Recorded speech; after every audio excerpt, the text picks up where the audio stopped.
Hello, quick requirements list for this 6 penny memory sew along. For the 12-inch block, you are going to need a 6.5-inch square for the centre. You're going to need 4 3.5-inch squares for the corners.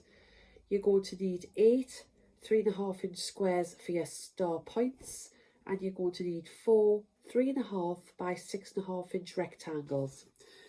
If you're doing the 6-inch block finished, you're going to need a 3.5-inch square here.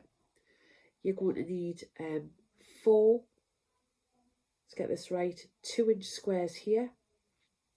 You're going to need 4 2-inch by 3.5-inch squares here, so rectangles here. You're going to need 8 2-inch squares. You'll also need a rotary cutter. You'll also need a little ruler, it's really handy. A pencil for marking your lines on, a pair of scissors for cutting.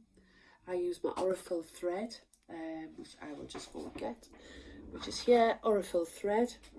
You need a small cutting mat, and you need some pins. I use the prim pins, which are here. So join us every Saturday at 10 o'clock on Facebook Live for the new blocks. Failing that, it'll be uploaded onto YouTube later on. So that's to make this first block the variable star. Hope you can join us. Bye bye.